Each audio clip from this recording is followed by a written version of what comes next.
رمضان شریف آتا ہے تو رمضان شریف کا ادب اور احترام یہ ہے کہ غریب سے غریب آدمی بھی اللہ کی راہ کے اندر سخاوت کرنے کی کوشش کرتا ہے۔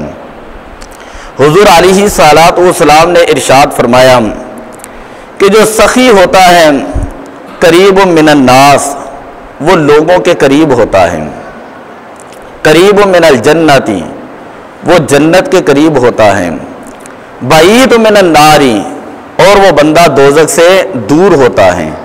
اور جو کنجوس اور بخیل ہوتا ہے اس کے بارے میں حضور علیہ الصلوۃ والسلام نے ارشاد فرمایا بعید من الناس بعید من الجنہ، وہ لوگوں سے بھی دور ہوتا ہے، جنت سے بھی دور ہوتا ہے، قریب من النار، اور وہ جہنم کے قریب ہوتا ہے۔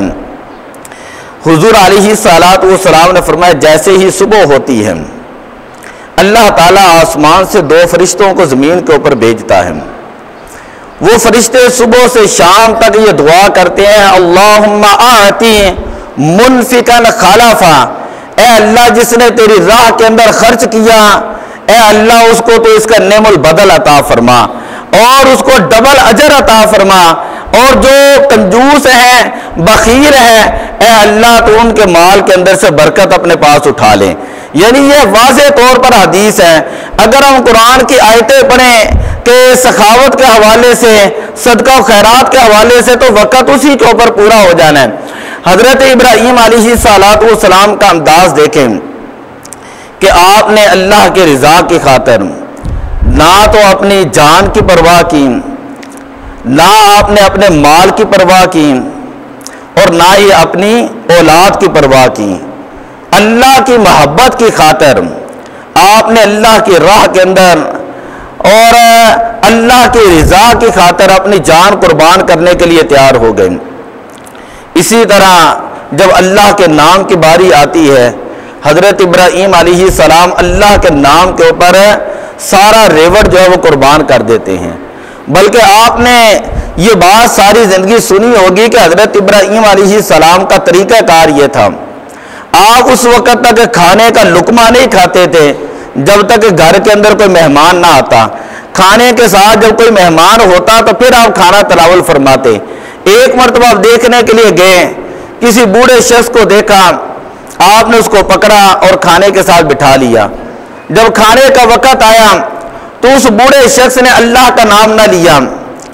آپ نے پوچھا کہ کیا تو اللہ کو نہیں مانتا؟ اس نے کہا کہ میں اللہ کو نہیں مانتا۔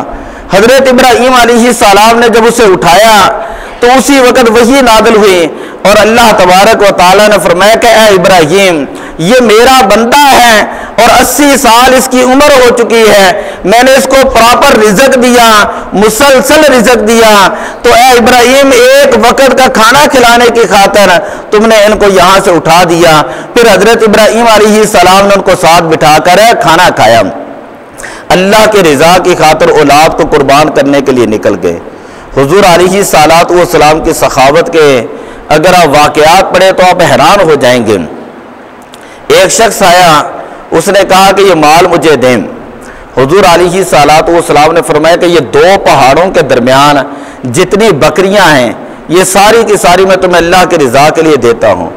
جب وہ سائل اپنے علاقے کے اندر گیا تو وہ کہنے لگا کہ میں کلمہ پڑھ کر مسلمان ہو چکا ہوں، اس لیے کہ اللہ کے نبی اللہ کے رضا کی خاطر اس قدر سخاوت کرتے ہیں کہ آپ جو وہ فقر کا خوف نہیں رکھتے اور اپنے لیے کچھ بچا کر نہیں رکھتے۔ اور اعلیٰ حضرت رحمت اللہ تعالی علیہ فرماتے ہیں کہ میرے کریم سے گر قطرہ کسی نے مانگا دریا بہا دیے ہے، دربے بہا دیے ہیں، واہ کیا جود و کرم ہے شاہ بتہا تیرا، نہیں سنتا ہی نہیں مانگنے والا تیرا۔ کہ صحابہ کہتے جب بھی حضور کی بارگاہ میں کسی نے آ کر سوال کیا تو آج تک حضور علیہ السلام نے لا نہیں فرمایا، انکار نہیں فرمایا، اگر تھا تو اس کو دے دیا، اگر گھر میں موجود نہیں تھا تو کسی سے ادھار لے کر حضور نے اس کو جو ہے پیش کر دیا۔ میں نے ایک مرتبہ واقعہ بیان کیا، حضرت ربیعہ رضی اللہ تعالیٰ عنہ جو حضور علیہ الصلوۃ والسلام کو وضو کروایا کرتے تھے، ایک مرتبہ وضو کروا رہے تھے دریائے رحمت جوش میں آیا، فرمایا کہ سل ربیہ، اے ربیہ مانگو، کیا مانگتے ہم؟ عرض کی یا رسول اللہ آپ کا دیا ہوا بہت کچھ ہے۔ پھر حضور علیہ السلام نے فرمایا سل ربیہ، اے ربیہ مانگو، کیا مانگتے ہم؟ حضرت ربیہ عرض کرتے یا رسول اسألوکا، میں آپ سے جنت کے اندر آپ کا ساتھ مانگتا ہوں، آپ کے ساتھ جنت میں آپ کا ساتھ مانگتا ہوں۔ تو حضور علیہ السلام نے فرمایا اوا غیر ذالک، کہ اے ربیہ کیا اس کے علاوہ بھی کوئی چیز چاہیے؟ عرض کی یا رسول اس کے علاوہ کوئی چیز نہیں چاہیے۔ تو حضور علیہ السلام نے فرمایا کہ جا اے ربیہ، کل قیامت والے دن تو جنت کے ساتھ اللہ کے نبی کے ساتھ ہوگا۔ کہ حضور علیہ السلام سے کسی نے دنیا کی نعمت مانگی ہے، آپ نے دنیا کی نعمت عطا فرمائی۔ آخرت کے خزانے مانگے، حضور علیہ السلام نے آخرت کے خزانے عطا فرمائے۔ میں نے ایک مرتبہ بتایا تھا حاتم طائی کی بیٹی جس وقت قید ہو کر آئی تھی اور نبی پاک صلی اللہ علیہ وسلم کے گھر میں رہی، اور حضرت سیدہ کائنات فاطمہ الزہرا کے سامنے کہنے لگی میرے باپ کی اتنی سخاوت تھی کہ ہمارے محل کے 14 دروازے تھے، اگر ایک سائل 14 دروازوں سے بھی آتا تو میرے والد حاتم طائی اس کو خیرات دیتے تھے اور کبھی اس کو برا نہیں مناتے، جھڑکتے نہیں تھے۔ تو حضرت سیدہ کائنات خاتون جنت نبی اکرم صلی اللہ علیہ وسلم کے لخت جگر حضور علیہ السلام کی شہزادی، تو آپ نے فرمایا کہ یہ کیا سخاوت ہوئی؟ سخاوت تو میرے والد کی ہے۔ اگر کوئی فقیر اور سائل ایک مرتبہ حضور علیہ السلام کی بارگاہ میں آ کر مانگتا ہے، حضور علیہ السلام اس کو اتنا عطا فرماتے ہیں، نہ تو اسے دوبارہ آنے کی ضرورت رہتی ہے اور نہ ہی اسے کسی اور دروازے پر جانے کی ضرورت رہتی ہے کہ واہ کیا جود و کرم ہے، شہ بطحہ تیرا، نہیں سنتا یہ نہیں مانگنے والا تیرا، میں تو مالک ہی کہوں گا کہ وہ مالک کے حبیب، یعنی محبوب و محب میں نہیں میرا تیرا۔ یہ ہے حضور علیہ السلام کی سخاوت۔ صحابہ کرام کی سخاوت دیکھیں، غزوہ تبوک کے موقع پر حضور علیہ السلام نے فرمایا کہ ہم نے مجاہدین کے لیے سامان تیار کرنا ہے تو اپنا اپنا حصہ اس کے اندر ڈالیں۔ حضرت سیدنا عمر فاروق رضی اللہ تعالیٰ عنہ خلیفہ دوم، اور جن کے بارے میں حضور علیہ السلام نے فرمایا صحیح حدیث ہے، لو کان بعد نبیہ لکان عمر بن الخطاب، لو کان بعد نبیہ لکان عمر بن الخطاب، کو سبحان اللہ تو کہہ دیا کریں، لو کان بعد نبیہ لکان عمر بن الخطاب، اگر میرے بعد کوئی نبی ہوتا تو حضرت عمر رضی اللہ تعالیٰ عنہ نبی بنتے، اور جن کے بارے میں حضور علیہ السلام نے فرمایا ان الشیطان یفر من ذل عمرہ، کہ شیطان عمر فاروق کے سائے سے بھاگ جاتا ہے، جہاں عمر کا نام آتا ہے وہاں شیطان نہیں ٹھہرتا۔ اور تیسری حدیث کے اندر فرمایا ان اللہ تعالی ینطلق علی لسان عمرہ، اللہ تبارک و تعالی کئی موقعوں کے اوپر حضرت عمر فاروق رضی اللہ تعالیٰ عنہ کی جیسی رائے ہوتی ہے اللہ تبارک و تعالیٰ قرآن اسی طرح نازل فرما دیتا ہے۔ پردے کے حکام آئے تو عرض کی یا رسول اللہ پردہ ہونا چاہیے، اسی وقت جبریل پردے کے آیت لے کر آگے، تو خیر آپ اپنے گھر کا آدھا سامان لا کر حضور کی بارگاہ میں پیش کرتے ہیں۔ پھر اس کے بعد حضرت سیدنا ابوبکر صدیق رضی اللہ تعالیٰ تشریف لاتے ہیں، گھر کا سارا سامان لا کر حضور علیہ السلام کی بارگاہ میں پیش کر دیتے ہیں۔ حضرت عمر فاروق رضی اللہ تعالیٰ نے سے نبی پاک نے پوچھا تھا کہ اے عمر ما ابقیت لأہلک، تو اپنے گھر والوں کے لیے کیا چھوڑ کر آیا ہے؟ یہ مشکات شریف میرے سامنے پڑھی، اس کے اندر یہ حدیث موجود ہے۔ تو عرض کی یا رسول اللہ آدھا مال آپ کی خدمت میں پیش کیا اور آدھا مال اپنے گھر والوں کے لیے رکھ کر آیا ہوں۔ جب حضرت سیدنا ابوبکر صدیق خلیفہ اول بلا فصل، خلیفہ اول ہے بلا اہل سنت و جماعت کا یہ عقیدہ اور نظریہ ہے، حضرت ابوبکر صدیق رضی اللہ تعالیٰ عنہ مسلمانوں کے پہلے خلیفہ ہیں اور بلا فصل خلیفہ ہیں، پہلے خلیفہ ہیں اور بلا فصل ہے خلیفہ۔ سینکڑوں حدیثیں اس بات کے اوپر جو موجود ہیں، کبھی میں انشاءاللہ اس موضوع پہ بیان کروں گا۔ آپ سے نبی پاک نے فرمایا ما بقیت لأہلک، کہ ابوبکر صدیق تو اپنے گھر والوں کے لیے کیا چھوڑ کر آیا ہے؟ عرض کی یا رسول اللہ ابقیت اللہ و رسولہ، کہ اپنے گھر والوں کے لیے اللہ اور اللہ کا رسول چھوڑ کر آیا ہوں، اللہ اور اللہ کا رسول چھوڑ کر آیا ہوں۔ میرے بیان کرنے کا مطلب یہ ہے کہ صحابہ کرام جب نبی پاک ان کو دین کی ترغیب دیتے، صدقہ و خیرات کی ترغیب دیتے، تو صحابہ کرام کا جوش اور جذبہ ایسا ہوتا کہ ہر صحابی کی یہ کوشش ہوتی ہے کہ میں اپنے دوسرے صحابی بھائی سے بڑھ جاؤں۔ حضرت عثمان غنی رضی اللہ تعالیٰ عنہ جب نبی پاک نے اعلان کیا کہ غزوہ تبوک کے لیے مال پیش کیا جائے، آپ پہلی مرتبہ اٹھے، عرض کی یا رسول 100 اونٹ بما پالان یا رسول آپ کی خدمت میں پیش کرتا ہوں۔ حضور علیہ السلام نے پھر اعلان کیا کون ہے جو مجاہدین کے لیے سامان دے گا، تو دوبارہ کھڑے ہوئے عرض کی یا رسول 100 اونٹ بما پالان میں آپ کی بارگاہ میں پیش کرتا ہوں۔ وہ عثمان غنی جن کو ہم ذوالنورین کہتے ہیں، جن کو ہم ذوالہجرتین کہتے ہیں، 2 جنہوں نے ہجرتیں کی، اور جن کو ہم ذوالبیعتین کہتے ہیں، جن کے نکاح کے اندر نبی پاک صلی اللہ علیہ وسلم کی 2 شہزادیاں یکے بعد دیگرے تشریف لائیں۔ جب دوسری شہزادی کا بھی وصال ہو گیا تو حضور علیہ السلام نے فرمایا اگر میری 40 بیٹیاں بھی ہوتے ہیں تو میں اسی طرح حضرت عثمان غنی کے نکاح کے اندر پیش کر دیتا۔ اتنی شان ہے حضرت عثمان غنی رضی اللہ تعالیٰ عنہ کی۔ تو حضور علیہ السلام نے جب تیسری مرتبہ اعلان کیا تو کھڑے ہوئے عرض کی یا رسول اللہ 100 اونٹ بما پالان بما سامان میں آپ کی بارگاہ کے اندر پیش کرتا ہوں۔ حضور علیہ السلام نے فرمایا کہ آج کے بعد حضرت عثمان غنی جو چاہے اللہ تعالیٰ ان سے کوئی مواخذہ نہیں فرمائے گا۔ پھر ایک صحابی تھے حضرت عقیل انصاری، حضرت عقیل انصاری رضی اللہ تعالیٰ نے یہودی کے ہاں ڈیوٹی کے لیے گئے، رات ساری یہودی کے کنویں سے پانی کھینچتے رہے، مشکیں نکالتے رہے، اور ان کو 1 کلو کھجوریں ملی، لا کر حضور کی بارگاہ میں پیش کر دی۔ عرض کی یا رسول اللہ میں غریب تھا، ساری رات محنت کرتا رہا اور یہ اتنی سی کھجوریں آپ کی بارگاہ میں پیش کی ہیں۔ حضور علیہ السلام نے صحابہ سے فرمایا کہ ان سے لے کر یہ جتنا سامان اس کے اوپر جو اس کو سپریٹ کر دو، اس کے اوپر ان کو جو وہ کھلار دو، اور فرمایا کہ اللہ تعالیٰ نے عقیل انصاری کے صدقے کی وجہ سے اللہ نے سارے صحابہ کے صدقے کو قبول فرما لیا ہے۔ عقیل انصاری کا تھوڑا صدقہ تھا، فرمایا جتنے اخلاص کے ساتھ یہ آئے، جتنی محبت کے ساتھ انہوں نے اللہ کی بارگاہ میں خیرات کی ہے، اللہ نے اس کی برکت سے تمام صحابہ کا صدقہ اپنی بارگاہ میں قبول کر لیا ہے۔ حضرت علی المرتضیٰ رضی اللہ تعالیٰ نماز پڑھ رہے تھے، ایک سائل آیا کہ اللہ کے نام پہ کچھ دیا جائے۔ نبی پاک صلی اللہ علیہ وسلم حجرہ مبارکہ کے اندر تھے، آپ سنا، آپ نے آواز سنی، اسی وقت باہر تشریف لائے۔ حضرت علی المرتضیٰ رضی اللہ تعالیٰ نماز پڑھ رہے تھے، آپ نے نماز ہی کے اندر، حدیث میں آتا ہے نماز ہی کے اندر اس طرح آپ نے اپنی انگوٹھی مبارک اتاری، اس طرح اس کی طرف پھینک دی۔ جب اس کی طرف پھینکی وہ سائل لیا اور اس نے دعائیں دی۔ نبی پاک صلی اللہ علیہ وسلم باہر آئے، آپ حجرے سے باہر آ کر آپ تشریف جو ہے وہ دیکھ رہے تھے۔ آپ نے جب یہ عمل دیکھا تو سائل سے پوچھا یہ کس نے دی ہے؟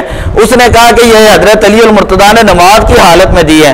نبی اکرم صلی اللہ علیہ وسلم نے ہاتھ بلند کر کے فرمایا اے اللہ تو علی کے گھرانے کو سخاوت کے ساتھ پر فرما، علی کے گھرانے کو سخاوت کے ساتھ پر فرما، اور اے اللہ علی کو تو اپنا خاص قرب عطا فرما۔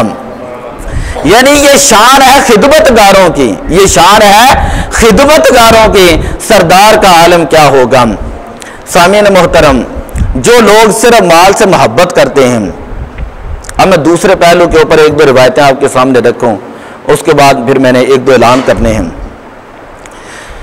جو لوگ صرف مال سے محبت کرتے ہیں اور اللہ کی راہ کے اندر خرچ نہیں کرتے ہیں، ان لوگوں کے لیے قرآن پاک کے اندر حضرت موسیٰ علیہ السلام کے دور کا جو قارون ہے اس کا واقعہ موجود ہے 20ویں پارے میں۔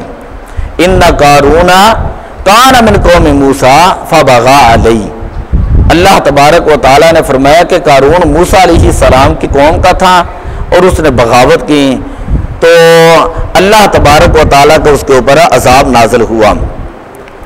جس وقت حضرت موسیٰ علیہ السلام کی قوم دریا پار کر کے گئی، حضرت موسیٰ علیہ السلام نے ڈیوٹی لگائی حضرت ہارون علیہ السلام کی کہ تم نے لوگوں سے وہ ذبح کے جو جانور لینے ہیں، اور یہ ذبح گاہ ہے جہاں پر جانور ذبح کرتے ہیں، اور وہاں کی سرداری تمہاری ہے، ڈیوٹی تمہاری ہے، تم نے جانور لے کر ان کو ذبح کرنا ہے۔